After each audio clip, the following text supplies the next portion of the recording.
Big boss Telugu reality show ప్రేక్షకుల్లో భారీ hype ని క్రియేట్ చేసింది. ఇండియాలోనే టాప్ రేటింగ్ షోలలో ఒకటిగా నిలిచింది. అయితే బిగ్ బాస్ తెలుగు 8 సీజన్ అంతగా ఆకట్టుకోలేకపోయింది. ఈ షో ద్వారా ప్రేక్షకులను రంజింప చేయడానికి యాజమాన్యం రకరకాలుగా ప్రయోగాలు చేసింది. కానీ ఫలితం మాత్రం శూన్యంగానే కనిపించింది. గత ఏడాది అంటే big boss season Telugu 8 success కాకపోవడానికి కారణం సెలబ్రిటీల ఎంపిక ఒక కారణమైతే, హోస్ట్ నాగార్జున తన స్థాయిలో యాంకరింగ్ చేయలేదనే వాదన కూడా సోషల్ మీడియాలో ఎక్కువగా వినిపించింది. ఆయన ఎక్కువగా డిఫెన్సివ్ మోడ్లోనే కనిపించారనేది ప్రధానంగా విమర్శ వినిపించింది. అయితే నెటిజన్ల నుంచి వస్తున్న స్పందన చూసిన తర్వాత హోస్ట్గా నాగార్జునను మార్చాలనే అంశం ప్రధానంగా వినిపిస్తుంది. అయితే big boss Telugu season 9 reality షోను హోస్ట్ చేసేందుకు నందమూరి బాలకృష్ణ పేరు ఎక్కువగా సర్క్యులేట్ అవుతుంది. ఇప్పటికే అన్స్టాపుల్ షోతో ఫుల్ మార్కులు కొట్టేయడమే కాకుండా ఇండియాలోనే నెంబర్ 1 టాక్ షోగా మారేలా చేశారు. దాంతో బాలయ్యను బిగ్ బాస్ సంప్రదిస్తున్నట్లుగా తెలుస్తుంది.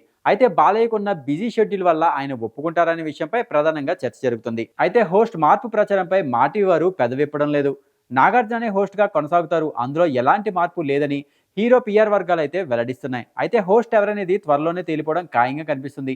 ఇక బిగ్ బాస్ తెలుగు 9 విషయానికి వస్తే, గత ఏడాది ప్రారంభించిన దానికంటే ప్రస్తుతం ఒక నెల ముందుగానే అంటే జూలైలోనే బిగ్ బాస్ షో ప్రారంభమవుతుంది. బహుశా మొదటి వారంలోనే ఈ షో ప్రారంభమవుతుందనే విషయం తెలుస్తుంది. అయితే అధికారిక ప్రకటనతోనే ఈ ప్రశ్నలకు జవాబు దొరికే అవకాశం ఉంది.